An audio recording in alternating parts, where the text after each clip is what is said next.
smiles first on our faces. Because if we have smiles on our faces, yeah, I can see you smiling when you led me through the back door of this museum. And if you're happy as a person, what you're doing will make you happy in life as well. So, over the last 5 decades, I have to read, otherwise I'm going to ramble some more. I have been fortunate to witness this remarkable revolution in the art world in India. As a gallerist, I have played a very modest role in shaping this transformation, particularly in the metropolis of Mumbai. 20 going on 21 million people in that city. It's burgeoning, it's active, it's a city that never sleeps. It's really true. It is the maximum city. You all have seen so many Indian films, and you've seen so many international films about this city, and it's a dream. It's a dream to live in this city, and I'm very fortunate because it's been a platform for artists to showcase their work, facilitating meaningful connections between creators, patrons, curators, critics, and of course, our audience, the spectators. Today, as the creative human mind intersects artificial intelligence, something that we have been dealing with in India, and honestly, the IT and knowledge industry came out of nowhere. It absolutely came out of nowhere. No leader even imagined this sector till liberalization in our country of 1990s. It was Rajiv Gandhi. The phone, we can't live without this little gadget, the mobile phone. I can Google anything I want and give you an answer in 1 hour. We call it the Google auntie in our part of the world. Honestly, it's true. So Rajiv Gandhi tying up with a brilliant man who lives in Chicago, an Indian, Sam Pitroda, the Planning Commission with Montek Singh Ahluwalia, Prime Minister, who people have said didn't talk much but thought intently, and his mind is like a computer. Dr. Manmohan Singh. Mr. Narendra Modi continues some of these policies very aggressively in a field that all of us are connected with, which is education. Despite its many shortcomings, he's pushing it through because we really have to create this bank of intelligent, thinking, young Indians. And it is helping. It's difficult, but it is helping, and the pandemic taught us many creative ways in doing this. So artificial intelligence calls for a moment of reflection and reevaluation of what truly means to be a part of this transient, as Dr. Doshi said, art world. When I started the gallery in the 70s, there had been long, overwhelming legacy of artistic tradition in this country. With the advent of British under the colonial patronage, European art sensibilities met Indian aesthetics.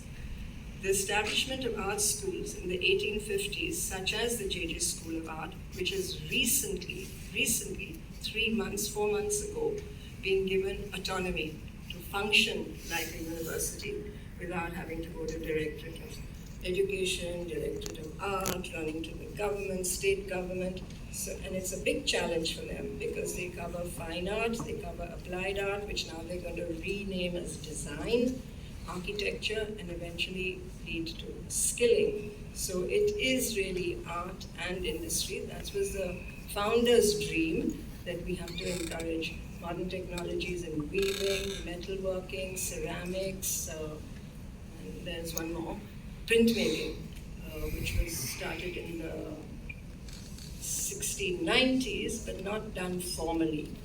So, and as you said, the Bombay Art Society in the 1980s cultivated the artists trained in Western forms of art. The patrons and collectors during this time were primarily from royal families, aristocrats, and the wealthy elite, pretty much parallel to what was happening in France 4 centuries ago. These patrons often commissioned art that served their interests, such as portraits, religious artworks, and architectural projects, the whole Mughal school of architecture. Traditional art forms like miniature paintings, sculptures, and temple art flourished under their patronage.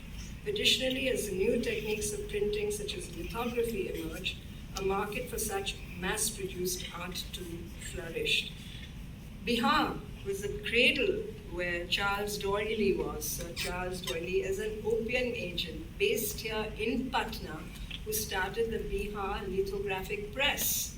And it was a salon type atmosphere over here, but that's where printmaking really took off. And then after that, of course, names like the Daniels, Hodges, Francis Sewing Ward, they all came through Calcutta, not through Bombay.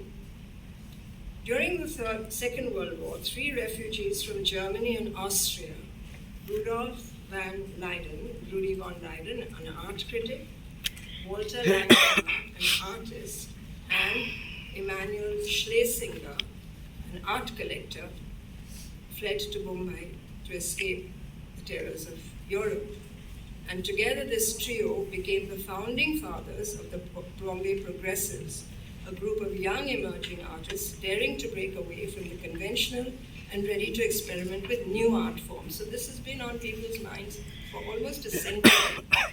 With a greater exposure to global trends and influences, these artists sought inspiration from European modernism, including styles such as Cubism, Expressionism, and Surrealism. They experimented with new art forms, techniques, and embracing abstraction and pushing artistic boundaries.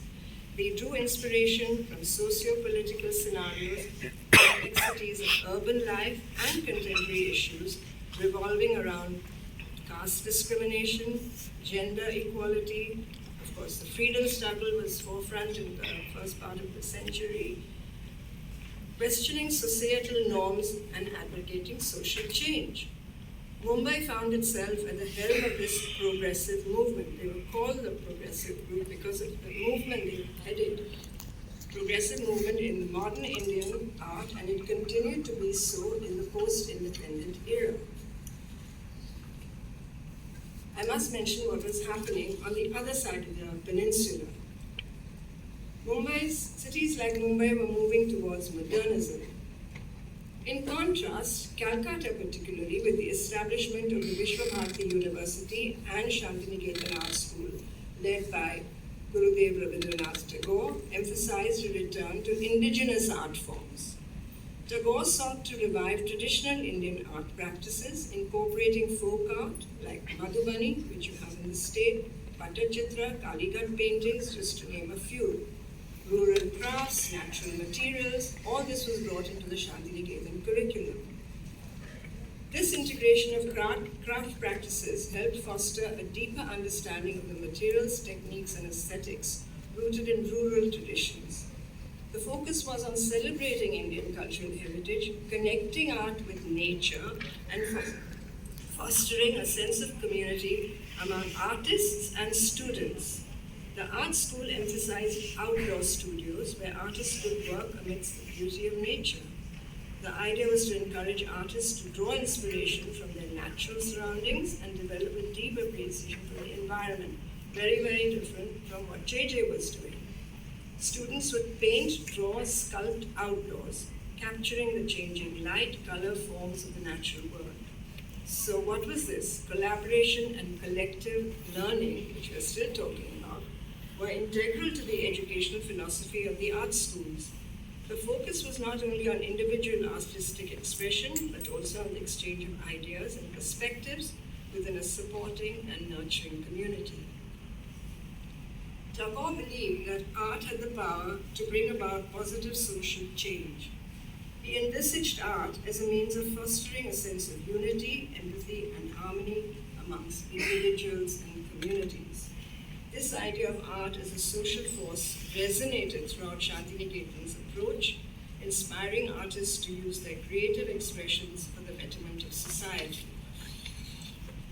With India's independence in 1947 and the subsequent economic and social changes came a wave of phenomenal transformation that reverberated throughout the nation, including the landscape of artistic patronage and collectors.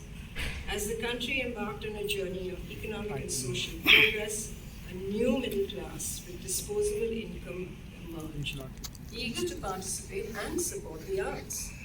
Concurrently, the establishment of cultural institutions provided a solid foundation for a broader base of support for artists and their creations. This changing dynamic was instrumental in attracting patrons from various quarters, including well-known organizations in our country, like the Tata Institute of Fundamental Research and Air India. Both built the most wonderful collections in the country. As I speak today, the Air India collection finally, after about, I don't know how many years, 15 years, lying just back, has emerged. And we've only seen a fraction of this exhibition, this collection at the NGMA. And TIFR, the foresight of scientists, late Dr. Homi Bhabha, started building a contemporary art collection for TIFR because he strongly believed that India has to look forward. I mean, I'm sure he was thinking of space, morning, noon, and night, and somewhere in the universe, his smile, he must be smiling on India as Chandrayaan-3, hurtles already gone into the orbit of the moon since a few days, and we're all eagerly anticipating the 26th and 25th of August. But equally important, he built this fantastic art collection at the TIFR, and with the foresight, I'm a great believer in documentation, started in Saryu's tenure and it ended somewhere in between her and me. We said, please document it. Catalog, archive, because we have such a big history that we're not very good at archiving our achievements and what we have. And I think it's very important. You can do it digitally now.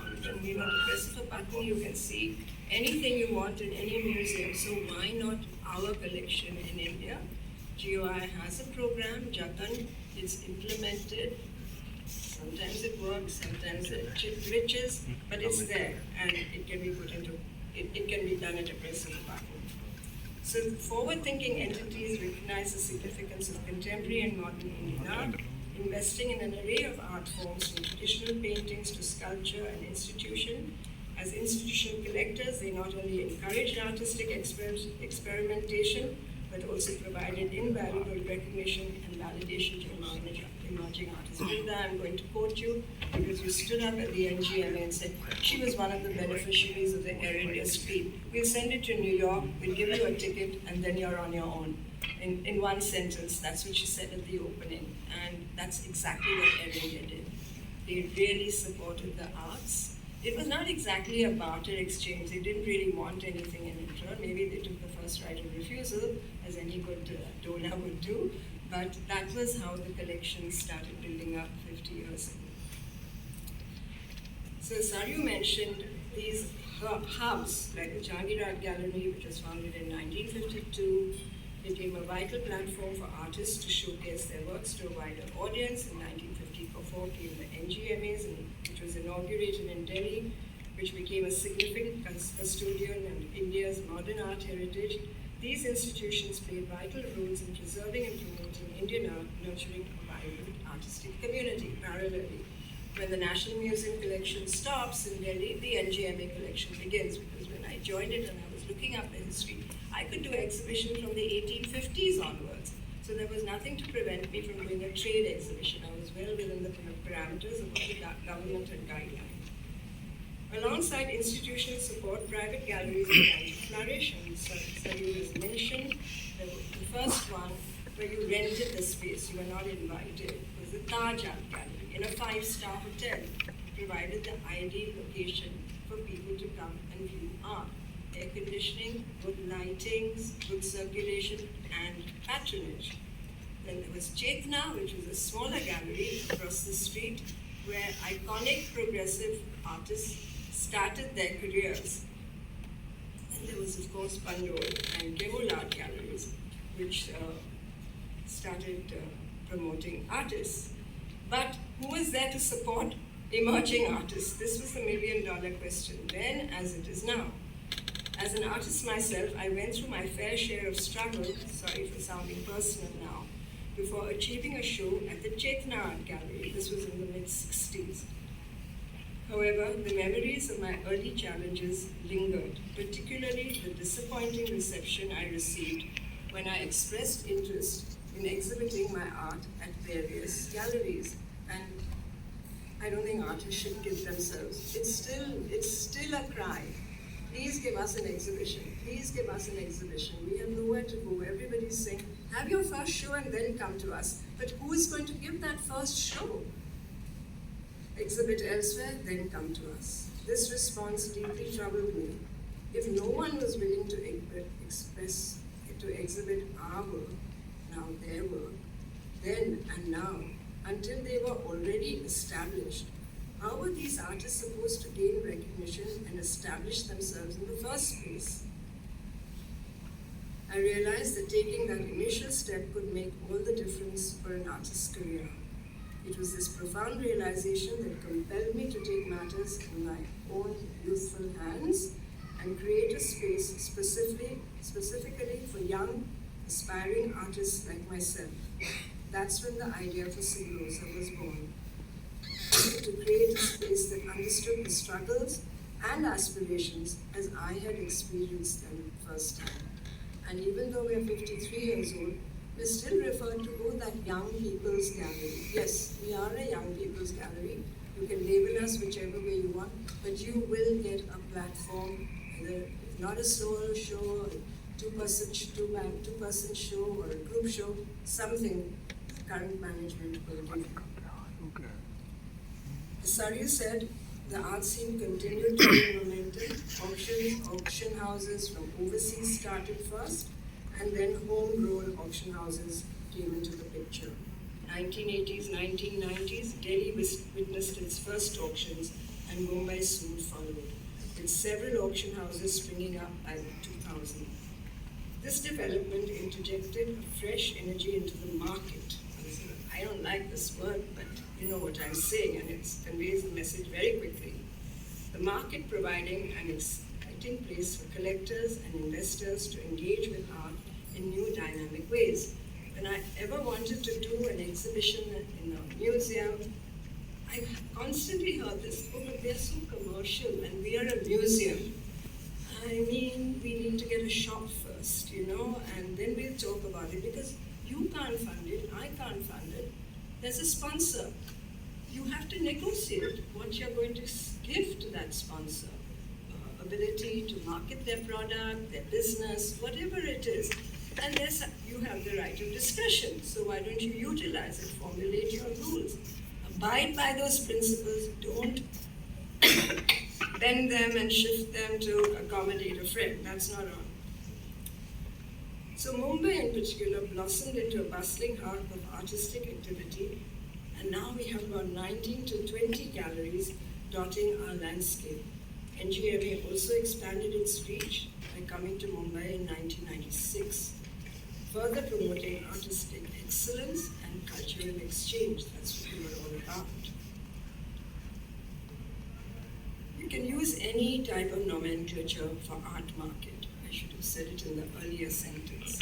But it did bring dynamic growth and a transformation to the Indian art market with the confluence of patrons, institutions, galleries, and auctions.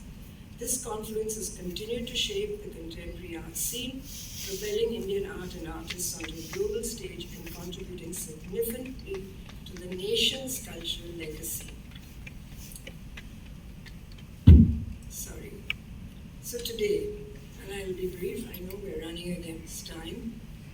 In the ever-evolving art world, collectors have become more discerning and knowledgeable than ever before. I think every one of us feels this very strongly.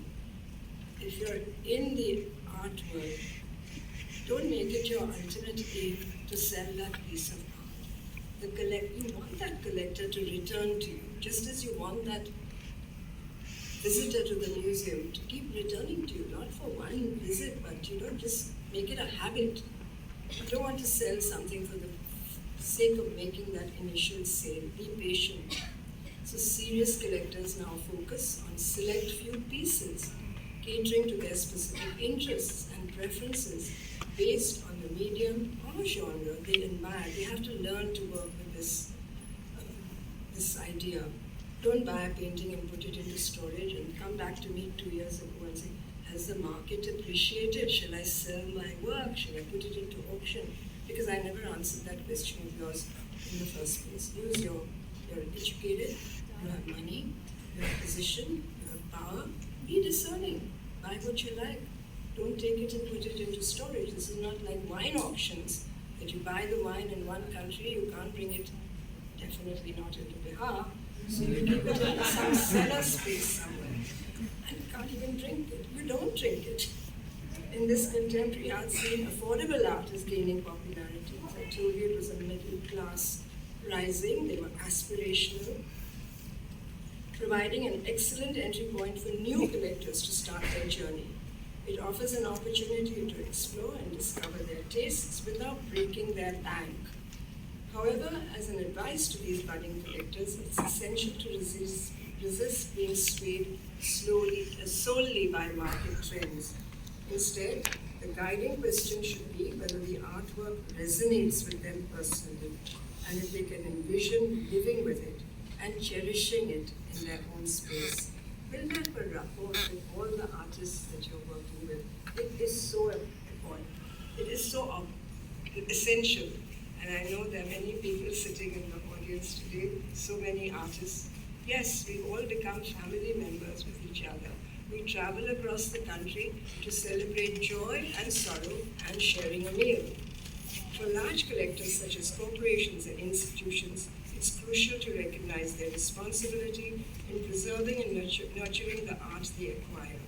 Investment in proper infrastructure for storage, restoration, conservation is vital to the longevity and integrity of their collections. By safeguarding these artworks, they contribute not only to the preservation of the cultural heritage, but also to the appreciation and enjoyment of art by future generations. As the art world continues to evolve, the role of collectors is becoming more pronounced, shaping the trajectory of this industry. By approaching collecting with a blend of passion, discernment, and a sense of responsibility, collectors can leave a lasting impact on the art scene, supporting artists and enriching the artistic landscape for years and years to come. We've really come a long way. I have much to say about this, but I'm going to just say over here, we are really grateful to the Kiran Nada, the Nada family, Shiv and Kiran Nada, to have started the KNMA. It is absolutely required. They're not stepping into the shoes of the government. They're creating another private museum. They're creating their own private public museum, and I think it should be encouraged. You require deep pockets for it. I'm very respectful of that. So it's a very, very laudable thing that Kiran is doing, and it started probably as interest in contemporary art, but as we all know, her generosity has gone way beyond just being interested in contemporary art.